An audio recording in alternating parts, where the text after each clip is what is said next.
안녕하세요. 평생투자 파트너입니다. 네, 오늘은 2018년도 11월 13일. 네, 오늘은 화요일입니다. 자, 오늘도 이제 오전 시황하고, 이제 어제는 오전 시황을 이제 건너뛰었잖아요. 자, 오늘 오전 시황하고 책 내용을 한번 좀 같이 공부해 보도록 하겠습니다. 자, 한번 볼까요? 이 유튜브 커뮤니티 그 글로도 올라가니까요. 한 번씩 읽어 보시는 것도 좋을 것 같고요. 네, 좀 같이 보도록 하겠습니다. 자, 지지선이 저항선으로 한번 좀 보도록 하겠습니다. 자, 전일 어제 이제 바이오 대장인 셀트리온과 이 삼성 바이오로직스의 하락은 좀 의미가 있겠죠. 그러니까 이들의 지지선 이탈은 다른 제약 바이오주들에게도 영향을 줄 것으로 당연히 보입니다. 또한 중요한 지지선의 이탈은 곧 저항이 돼서 시장에 좀 발목을 잡을 것이다 라고 보여지고요. 삼성 바이오로직스의 감리 결과는 내일 이제 나오죠. 14일 날 발표 예정이고 거래 정지 혹은 뭐 상장 폐지 이야기가 나옵니다. 근데 한편 시장에서는 이 8만 이 소액 주주들이 있는데 어떻게 그렇게 큰 가혹한 어떤 징계를 받겠냐라고 하지만 사실상 좋지 않은 일을 했을 때는 그에 당한 어떤 대가를 치러야 되는 거는 맞거든요. 그래서 룰대로 이제 하기를 좀 바라고 수액 주주로 볼모로 협상하는 것은 큰 회사의 어떤 1등 회사답지 못하다라는 겁니다. 다시 한 번 더 실력으로 검증을 해내야 되는 것이기 때문에 이런 뭔가 감성으로 호소하는 것은 좀 옳지 않다라고 보여지고요. 셀트리온 헬스케어의 실적도 곧 발표가 되죠, 그렇죠? 네, 이미 셀트리온의 영업이익이 44% 정도 거의 반토막 예상치보다 하락한 만큼 이 셀트리온 헬스케어 실적 역시 큰 폭으로 하락할 가능성이 좀 높아 보입니다. 회사에서 이야기하듯 일회성 비용, 뭐 소송 비용이 어제 하락의 이유가 될 것인가 한번 좀 생각이 들고요. 그러니까 오리지널 제약사의 단가 인하와 시밀러의 어떤 공급 과잉이라는 의견이 조금 더 합리적이지 않을까라고 더 생각을 해볼 수 있겠습니다. 그리고 최근에 바이오가 하락을 하면서 이 삼성전자와 SK 하이닉스가 살짝 반등이 났었죠. 그러니까 지난주부터 기관들은 제약 바이오를 팔아 삼성전자와 하이닉스를 좀 매수한다는 소문이 좀 돌기 시작했습니다.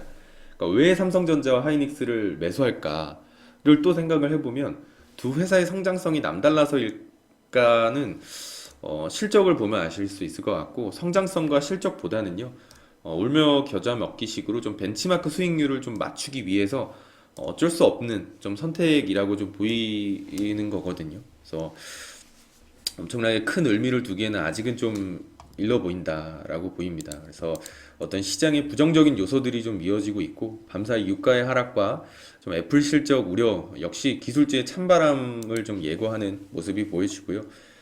그럼 제약바이오와 기술주들의 약세가 의미하는 것은 무엇일까? 대장주의 부재, 즉 모멘텀의 부재를 의미하겠죠. 더해 수급 요인도 굉장히 좀 아직은 부정적이다. 그러니까 달러 강세는요. 달러가 강세가 되면은 신흥국 수급을 제한하는 요인이 되고 그 자체가 이제 곧 악재일 가능성이 좀 높다라는 것이거든요. 그래서 참 안 좋은 얘기들이 좀 많이 나온다. 아침부터 또 이렇게 말씀드려서 또 죄송하긴 하지만 저희가 또 마냥 좋다고만 또 말씀드리는 건 더 옳지 않은 행동이잖아요. 그래서 좀 현실적으로 말씀을 드렸고요. 자, 애플의 일간 차트도 여기 헤드앤숄더가 한번 나왔었죠. 헤드앤숄더가 나오고 좀 하락을 하는 모습이 보여지고 WTI 주간 차트도 이제 이 추세 어떤 지지선을 좀 깨고 내려가는 그런 모습이 좀 나와지고요. 유가 하락. 그리고 달러, 네, 달러는 또 강세죠. 그러니까 주간 차트로 보면은 달러는 정말 종목이라면 정말 예쁘다라고 할 정도의 사실 우리한테는 좋지 않죠, 그렇죠? 달러가 강세가 된다라는 건 우리나라의 어떤 수급에 좀 부정적인 영향을 미치기 때문에 좋지는 않지만 그냥 달러의 모습만 보자면 주간 차트로만 보자면 모습이 굉장히 이쁘다라고 보여집니다. 상승으로 봤을 때요. 물론 지나봐야 알겠지만 일단 현재의 모습은 그렇다라고 보여지고요. 어제 있었던 셀트리온과 이 삼성 바이오로직스의 굉장히 큰 하락, 어떤 이 지지선도 이제 깼었고 한 번 더 저점을 하회하는 그죠? 삼성 바이오로직스는 아예 그냥 이 저점들을 한 번에 하회하는 그런 모습이 좀 나왔습니다. 그래서 이번 주에 또 어떻게 될지 또 지켜봐야 되겠지만 굉장히 또 힘든 한 주가 되지 않을까. 뭐 하루하루가 아마 좀 굉장히 고통스럽고 힘들 거라고 생각합니다. 뭐 지금 같은 시장에서 어 그쵸, 편하려고 할 수가 없겠죠, 마음이 주식 투자자라면. 그래서 자, 이렇게 이제 한번 오전 시황을 간단하게 좀 이제 둘러봤고요. 굉장히 힘든 장이니까요. 이제 뭐 회원분들이야 이제 저희의 어떤 대응대로 같이 이제 천천히 해주시면 되겠지만, 이제 혼자서 이제 주식 투자를 하시는 분들이라면은 뭐 가능한 비중 조절도 좀 필수적으로 하실 필요가 있겠다라는 생각을 좀 하고 있거든요. 그래서 아차 싶으면은 일단은 빠져나왔다가 시장이 돌아 나갈 때 다시 들어가서 회복하면 되니까요. 나중에 지나고 보면 사실 아무 일도 아닌 거거든요. 당장 애가 좀 고통스러운 거지. 네, 그런 날이 좀 얼른 올 수 있기를 좀 바랍니다. 자, 오전 시황은 여기서 이제 마치도록 하고요. 제 시리버모의 이제 피라미딩 전략책 계속해서 진행해 보도록 하겠습니다. 아직까지는 이제 좀 감정 통제 어떤 하는 방법을 위주로 좀 내용을 담고 있는데요. 그 내용 안에 포함되어 있는 것들을 한번 좀 같이 더 보도록 하겠습니다. 자, 제시리 보머 책 내용의 이제 주제는 중요한 것은 거래량이다라고 이제 말을 합니다. 리버모어는 거래량을 상당히 중요시했는데요. 그러니까 이 제시는 근 40년 동안 매매를 해왔고, 그 동안에 이제 숱한 경험을 통해 좀 뭐랄까요, 좀 직관력이 상당히 발달했다라는 점을 좀 이제 기억하길 바란다라는 건데요. 그러나 이제 직감만으로 모든 것이 가능했던 것은 아니다. 지금 돌이켜보면 이 모든 경우에 이 내 앞에 나타난 단서들이 명백한 사실을 말하고 있었다. 내가 가장 중요하게 생각한 것은 거래량이었다. 나는 매일 매물이 어떻게 소화되는지, 또 저항의 수준은 어떤지 열심히 관찰하였다. 거래량은 항상 내 주요 관심거리였다. 이 거래량 정보는 이 티커테이프에서 입수했다. 지금은 뭐 차트 보면 다 나와 있죠. 그래서 내가 거래량에 관심 없는 줄 아는 사람이 꽤 있었다. 내 사무실에 왔을 때 시세판에 거래량에 관한 표시가 없는 것을 보고 그렇게 생각한 사람들이 좀 있었던 것 같다. 그러나 실제로 거래량 정보는 내 머릿속에 담아두거나 장이 마감될 때 그 수치를 점검한다. 혹은 내 사무장인 해리를 시켜 내가 특히 관심을 둔 종목의 최종 거래량을 대표 장부에 기재하게 한다. 리버모어는 주식에 투자하는 사람들을 특별한 선도자 없이 우르르 몰려다니는 물고기떼로 보았다라고 합니다. 그들은 자신이 위험에 빠졌다는 공포감에 사로잡히면 재빨리 방향을 휙휙 바꿔 움직이곤 했던 것이다. 수백만 명의 참여자로 구성되는 주식시장은 두 가지 주요 감정을 토대로 의사결정을 하는데, 희망과 공포가 바로 그것이다. 그런데 희망은 탐욕에서 비롯되고 공포는 무지에서 비롯되기도 한다. 이 모든 것이 의미하는 바는 주식시장을 움직이는 핵심 요인은 이 지적인 분석이나 합당한 이유 등이 아니라 인간의 감정이라는 것이다.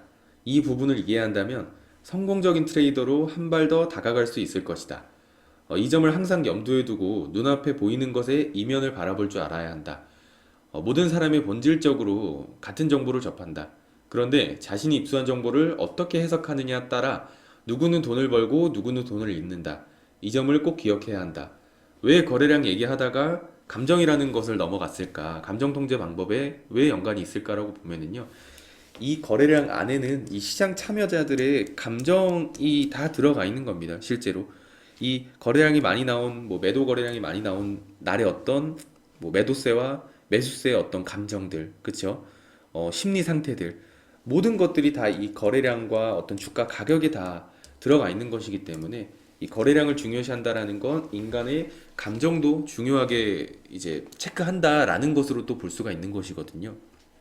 그래서 거래량에 좀 집중을 해보자. 거래량은 어떤 보조지표보다도 가장 좋은 또 선행지표가 아닐까라고 또 저희는 생각을 하거든요. 그래서 거래량은 굉장히 도움이 많이 된다 라고 보시면 좋을 것 같고, 자, 또 넘어가서 모든 것은 투자자의 책임이라는 내용입니다. 자, 그쵸. 모든 것은 다 투자자의 책임이죠. 시장 탓이 아닙니다. 그쵸. 자, 이 세상에는 좋은 주식도 나쁜 주식도 없다. 다만 투자자에게 돈을 벌어주는 주식만 있을 뿐이다. 저 종목은 정말 나한테 딱 맞아. 혹은 저 종목은 정말 나하고는 상극이야. 그래서 내가 저 종목 근처에도 안 간다. 라고 말하는 투자자들이 종종 있습니다. 하지만 정작 그 종목은 투자자의 이런 생각에는 아랑곳 없이 제 마음대로 움직이죠. 그러니까 어떤 결과가 나타나든 그것은 전적으로 트레이더의 판단에서 비롯된 것이며 그 결과에 대해서는 어떠한 변명도 필요치 않다.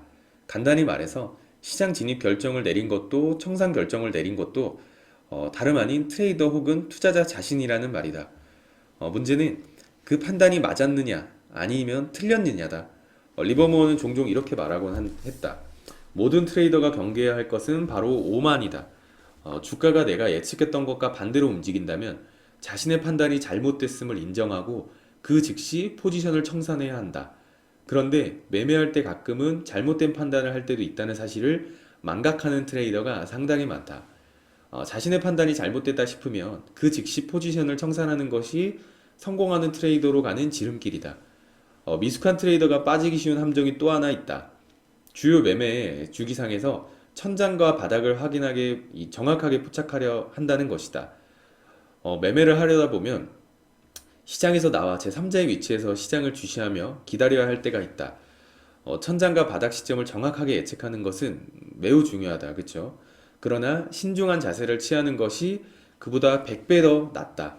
그러니까 천장과 바닥을 뭐 다 정확하게 예측하는 것보다 신중한 자세를 취하는 게 100배 더 낫다라는 겁니다. 그렇죠? 일단 시장에 진입하게 되면 자신이 취한 포지션의 방향으로 편향된 시각을 갖게 되므로 한 걸음 물러서서 시장이 자신에게 유리한 추세를 형성할 때까지 잠자코 기다리는 일이 이처럼 시장에 진입한 상태에서는 훨씬 어렵다라고 말을 합니다. 자신이 지금 매수 포지션을 취하고 있다면 무의식적으로 상승세에 눈이 갈 것이고 반면에 매도 포지션을 취했다면 역시 무의식적으로 하락세에 더 경도될 것이다. 우리 모두의 마음속에는 희망이 자리하고 있다. 희망을 품는 것은 인간의 본성이라는 점을 기억하라. 리버머가 가끔 모든 포지션을 청산하고 현금 포지션을 취한 상태에서 시장을 재평가하는 이유가 바로 여기에 있다. 이렇게 청산이 잦으면 수수료 부담이 있기는 하지만 리버머어는 이것을 최종 목표를 야무지게 달성하는 데 필요한 약간의 보험료 정도라고 생각을 했다라고 합니다. 굉장히 좋은 말이죠. 그러니까 약간의 손실은 보험료라고 생각하는 게 가장 좋습니다. 네. 이 모든 종목이 동시에 천장에 도달하지는 않지만 특정 업종 내 종목들이 동시에 천장에 도달하는 경우는 가끔 있다. 이것이 리버모어가 종목을 선도하는 업종의 전반적 추세다. 이 관심을 갖고 지켜보면은요, 상승 추세의 원동력은 어떤 돈의 가용성, 시장 참여자들의 감정과 실제 태도, 그리고 이들 참여자가 이 주식을 주식의 매수와 매도 쪽에 어느 쪽에 좀 더 치우치느냐 하는 부분이라는 사실을 관찰할 수 있다라는 거거든요. 그러니까 그래서 리버모어는 가능한 주의 깊게 돈의 흐름을 추적하곤 했다. 그리고 시장을 움직이는 것은 수백만 시장 참여자들이 시장에 대해 어떻게 생각하느냐 혹은 어떻게 말하느냐가 아니라 이들이 실제로 어떻게 행동하느냐가 달려 있다라는 사실도 관찰했다라는 거거든요. 그러니까 실질적인 매수 혹은 매도로 대표되는 참여자들의 시장 행동은 모두가 그 즉시 시세 테이블에 나타나게 마련입니다. 차트나 거래량이겠죠, 가격. 문제는 이 정보를 어떻게 해석하느냐가 또 중요할 것이다 라고 보여지고요. 이 시세 테이프의 내용을 제대로 해석하는 것이 내 일이자 천직이고 이 세상에서 내가 가장 즐기는 일이기도 하다. 이 수수께끼를 푸는 일은 언제나 나를 매료시켰다. 수수께끼를 푸는 자체가 돈이 되진 않는다. 다만 이 수수께끼를 풀면 그 보상으로 돈이 생긴다. 내 인생에서 몇 번 경험했지만 이 문제를 풀지 못한 것에 대한 형벌이 바로 파산이었다. 가장 어려운 일 중 하나가 바로 시장 추세를 예측하는 것인데도 겉으로 보기에는 매매가 참 쉬워 보인다는 것이 투자자들이 가장 빠지기 쉬운 함정이다. 그쵸? 굉장히 쉬워 보인다는 건. 그 중심에 인간의 본성이 자리하고 있어서 문제가 더욱 심각해진다. 인간의 본성은 통제하기도 극복하기도 어렵기 때문이다. 내 아들들에게 수차례 말한 적이 있듯이 나는 내가 스스로 정한 규칙을 어겼을 때는 손실을 받고 규칙을 엄격히 따랐을 때는 이익을 냈다. 라고 말을 합니다. 이 제시 리버머는 굉장히 대단했죠. 대단했기 때문에 또 주식 투자 어떤 시장에 좀 한 획을 그었지 않았을까라고 좀 생각을 해봅니다. 자, 오늘은 여기까지 하고 마치도록 하고요. 오늘도 제시 리버머의 어떤 조언을 좀 마음속에 되새기면서 하루하루 또 성장하는 투자자들이 되시기를 바라겠습니다. 자, 오늘 하루도 화이팅 하도록 하겠습니다. 감사합니다.